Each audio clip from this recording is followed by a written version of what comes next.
Still a better game than Twilight on this episode of Battle Guides featuring Jaeger.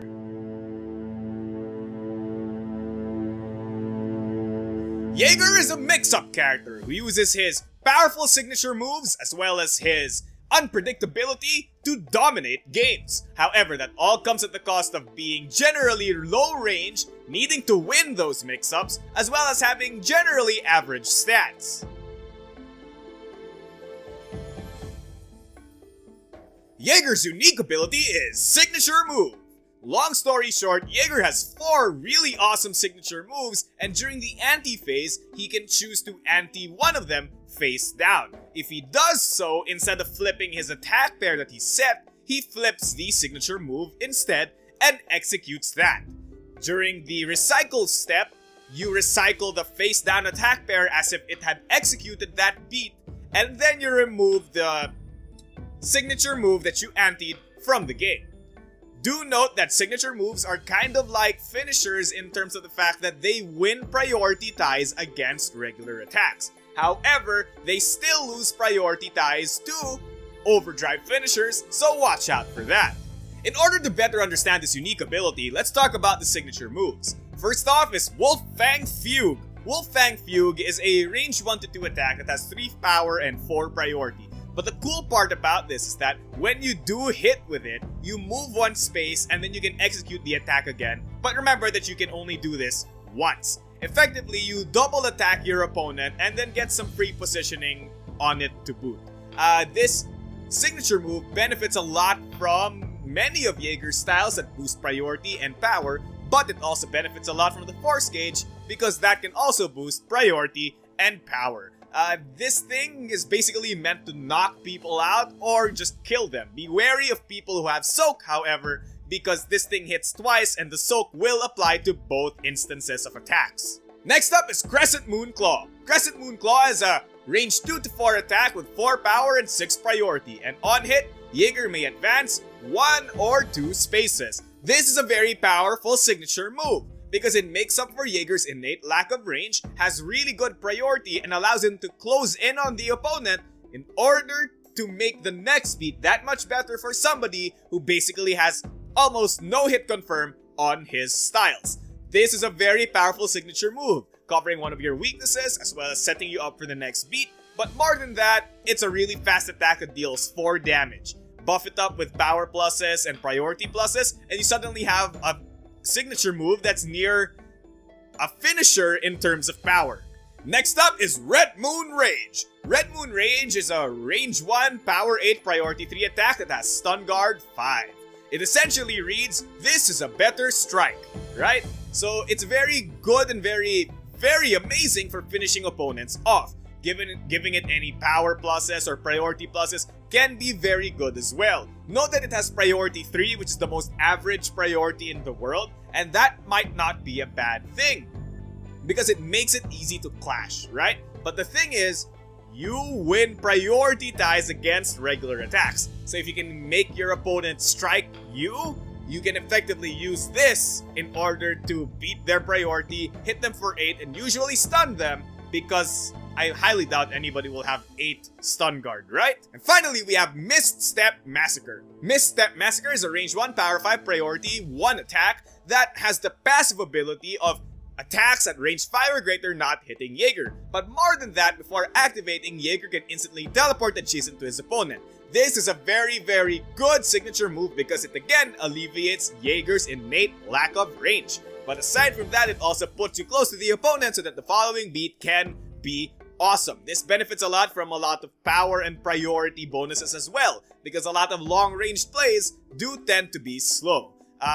Effectively though, even if you have not a lot of priority or no stun guard on this thing, as long as you're at range 6 from the opponent, it's very unlikely for them to get anywhere near to range 4 and still hit you within the same beat. So this basically reads a free 5 damage most of the time. Now, one thing to note about this unique ability is the fact that even if you don't flip your attack pair during the reveal, when they start recycling into your discards, you do have to flip them up. This means that there's no such thing as Jaeger obscuring any of the information in his discard piles, even if that would have been so awesome and quite powerful. But regardless of that, this unique ability is still really good for two main reasons. Number one is the fact that signature moves are quite powerful attacks. Even if they fulfill only small niches, those small niches are often more than enough for Jaeger to take advantage of. Sometimes you need a big payout attack, sometimes you need extra range, so on and so forth. There's a signature move for that situation, and if you use it properly, you can gain a big benefit. However, aside from that, using your signature moves just for the sake of signature moves might not be that bad of a play either, because of the fact that you can easily change your attack pair into a signature move during ante. You can easily change your game plan depending on how your opponent antes. Especially with the force gauge inactive, your opponent can signal you as to what they're doing based on their antes. If they suddenly ante a lot of power pluses and you're using a really slow attack, you may want to suddenly switch into a signature move that's fast in order to take advantage of your opponent's big payout. Or even yet, if you're expecting your opponent to be fast and then they suddenly ante a lot of stun guard, you can then change to a different signature move that takes advantage of that situation. The ability to change your attack at the drop of a hat is more powerful than you may think.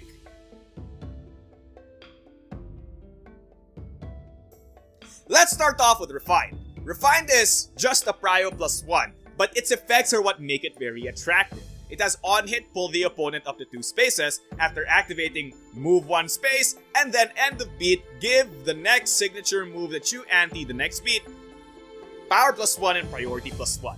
This is a really good setup style, right? So it either buffs your signature move for the next turn, or it makes it so that the positioning is correct for your signature move or for whatever. Or, you can do both and then it'll just be really, really awesome. So in terms of all of that, this is a very powerful combination to play if you want to set up for a big signature move the next beat, because the power +1 and priority +1 benefit almost every single one of your signature moves, especially Fang Fugue, which hits twice.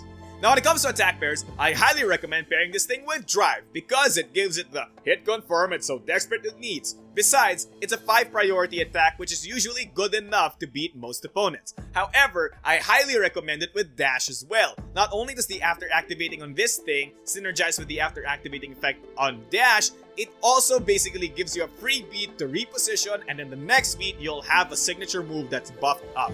It essentially allows you to get into the perfect position to play the signature move, which will hopefully ruin your opponent's day. Next up is Menacing. Menacing is a powerful style because it has low priority, but here's the thing about this style. It gives you stun immunity and has one of the most amazing start of beat effects in the game. If by chance your opponent revealed a base that is the same as one of the bases in your discard, you become active player.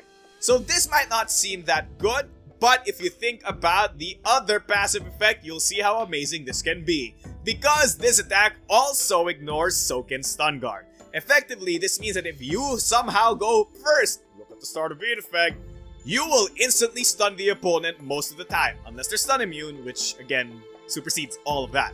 Now depending on how you configure your discards, this style can basically make you win any beat.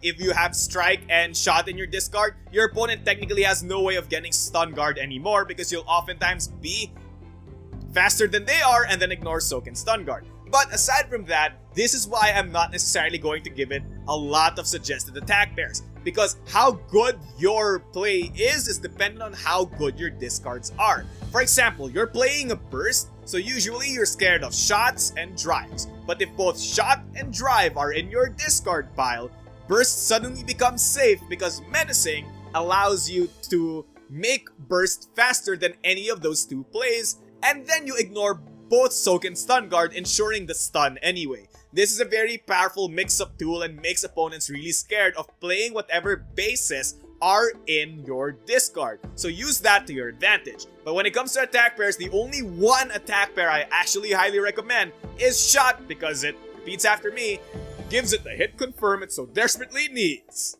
Next up is Hounding. Hounding is range +0, power +0, priority +1. And then on hit, if you do hit, the signature move that you play next turn has priority +3, and then it gives you some repositioning effects afterwards. This, again, is much like Refined, but instead of giving it power and priority, you instead just give it a lot of priority if you hit. Though by the fact that it's an on-hit effect, it means that you can't pair it with dash for the easy setups. So this basically is a very good setup style that allows you to go into a signature move that can possibly wreck the opponent. My highly suggested signature move for this attack would be Red Moon Rage, as it basically turns that into a power 8 priority 6 attack, which will scare most people pantsless. Now, when it comes to attack pairs, I highly recommend this thing with Shot. Shot plus, of course, the overload that gives you Stun Guard too. Because it gives you a lot of range, and usually you might want to play this from far away so that you can take advantage of that repositioning. But if you want to do some weird repositioning effects, I can also highly recommend it with Grasp, because it basically turns it into a Prio 6 attack or Prio 8 if you add extra overloads on top, and that's quite powerful as well. Next up is Blood Moon. Blood Moon has plus power and minus priority, but it makes up for it by having a load of defense. Soak 2 and Stun Guard 2 is amazing because it effectively gives you Stun Guard 4, which is super duper good.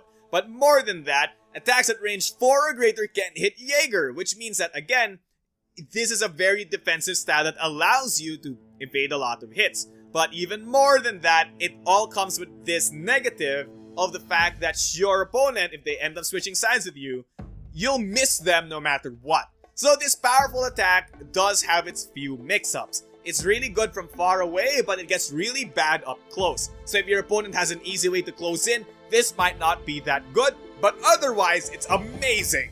Now when it comes to attack pairs, I highly recommend pairing this thing with Shot. Shot basically synergizes with the Stun Guard and gives it the range it so desperately needs. But it also works very well with Burst because it allows you to burst out of the way just in case your opponent might get too close for comfort.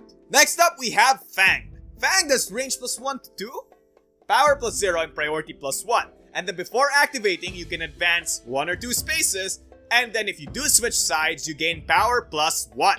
This is a very good style for somebody who has no hit confirmed. This is actually the only style he has that gives him any semblance of hit confirm, making it one of his most precious styles in his kit, so use it well. This thing is quite powerful because, you know, it basically gives you near full board range with any attack, making your only blind spot range 2. Because of the way that this works, even if you're at range 1, you can simply advance 2 spaces to still be at range 2 from an opponent. The only way advancing past an opponent won't fix your range is if you're at range 2, because advancing 1 puts you adjacent, and advancing 2 still keeps you adjacent. So, the only way to benefit from the power plus 1 is to be at range 1, so be very careful about that. But otherwise, it's a very good style for just hitting the opponent if you so desperately need to.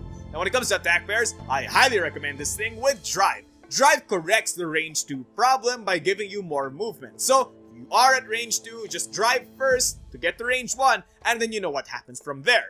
But I also highly recommend pairing this thing with Grasp. Grasp benefits a lot from the extra priority and extra range. What more need I say? But here's another cool thing that you might need this for, is that if you want to get your opponent into the correct position for a signature move, Grasp allows you to move them into that spot super easily.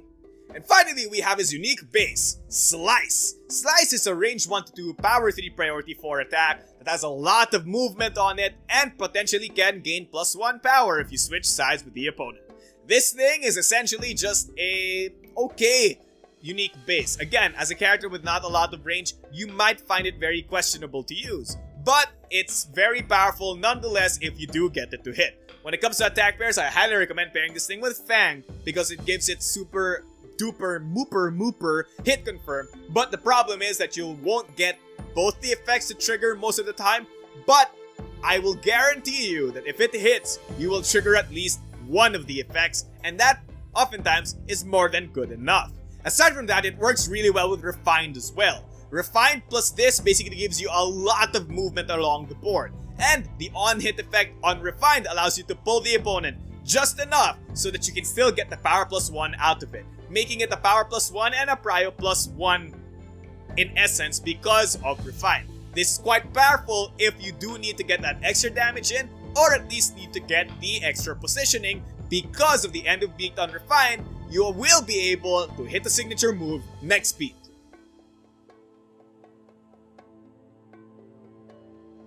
Jaeger's 2 Overdrive finishers are Blood Hunt and Sign of the Wolf. Blood Hunt is a high power Overdrive finisher with some mediocre priority. But the thing is, the range of the attack is the space occupied by an opponent you switch sides with. But Start of Beat effect makes that very easy as it allows you to advance up to 4 spaces, effectively giving the attack around essentially range 1 to 4. It's very powerful and has its uses, but it's not that fast. But remember that you can always ante your force gauge on top in order to benefit a lot from the extra stats. If you do need to find a way to finish the opponent, or if the opponent is at range 4, you can easily use this overdrive to close in on opponents and kill them, especially since most range plays aren't that fast. However, if that's not your thing, Sign of the Wolf might be your thing. It's NA and A8 in terms of priority and stats, but here's the thing though. The Start of Beat effect is OP. It's broken because it essentially says, hey, look at get all of your signature moves back and then pick one, and then that's what you use. And then it gets removed from the game. So, what does that mean? You can see your opponent's attack pair before picking your signature move. You see where I'm going with this? This essentially turns this overdrive into old cancel. And if you wanted to defeat an opponent and just wreck them no matter what, depending on the situation, just play a Sign of the Wolf willy-nilly and then you suddenly beat them. It's as easy as that. Note that this effect is after activating on a Prio 8 attack, which essentially turns every single one of your signature moves into a Priority 8 attack. So this might make some signature moves such as your Red Moon Rage that much more attractive. Now when it comes to using the special action, Force Gauge, or Pulse, Jaeger has a lot of things to do. Because of the fact that Jaeger's stats aren't that good, he oftentimes finds himself spending for power and extra priority, which might make him thirsty in terms of force. But he does benefit a lot from them, especially when he uses them on his signature moves. But because of the fact he's spending a lot of force most of the time, you might find yourself lacking in force in order to do your pulses, which again aren't that bad either. Using a pulse as Jaeger is very powerful as well, allowing you to reposition yourself or the opponent so that you can hit one of your signature moves or even one of your finishers. It's quite a powerful option if you have enough force to spare. Though it might not be that hard to get the force to spare because Jaeger oftentimes has enough defense so that he doesn't need the extra soak or stun guard. Now when it comes to using the switch special action, Jaeger benefits a lot from switching because he either A, gets his really powerful hit confirm attack, or just gets cancelled, right, in terms of Sign of the Wolf. But the thing is, Jaeger is a setup character who uses his styles for extreme setups because Refined is really good at setting up with dash. But if you do want to just have extra options in your hand, especially if Refined is already in the discard, you may as well just play Switch Dash in order to gain more options. As a mix-up character with very interesting mix-up styles, Jaeger's ability to have more styles in his hand will force opponents to get really scared. So watch out for that.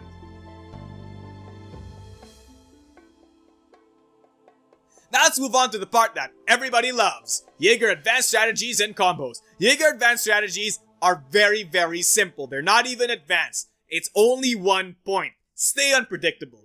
Everything in Jaeger's kit, it makes him really unpredictable, or at least pressures the opponent into knowing specifically what Jaeger's about to do. Because a lot of his styles are mix-up styles that force the opponent to do something. For example, Menacing forces your opponent to not play anything in your discard, but maybe the thing in their discard is something really powerful for them to play right now. So that is suddenly a mix-up for the opponent. Do I or do I not? Jaeger preys on this very well. That's why he doesn't have a lot of hit confirm, because these mix-ups essentially allow him to get a lot of openings from the opponent. Take advantage of that by staying unpredictable. Your signature moves, as well as your styles, will go a long way in doing so, but that's not enough. Simply don't play the same attack every cycle. Like, don't repeatedly just keep playing Menacing Shot because your opponent will see it coming at some point. But keep that in mind and you'll dominate opponents while confusing them as to what the heck you're even trying to do.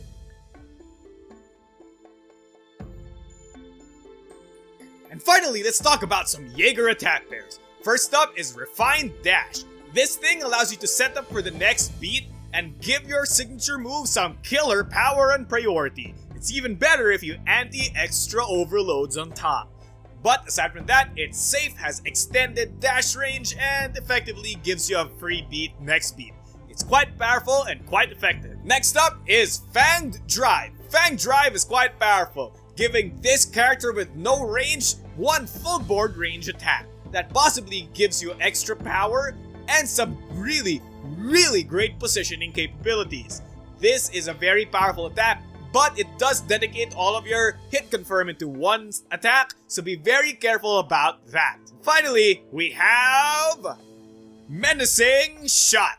Menacing Shot is very powerful because of the fact that it's not only a shot, it is also stun immune.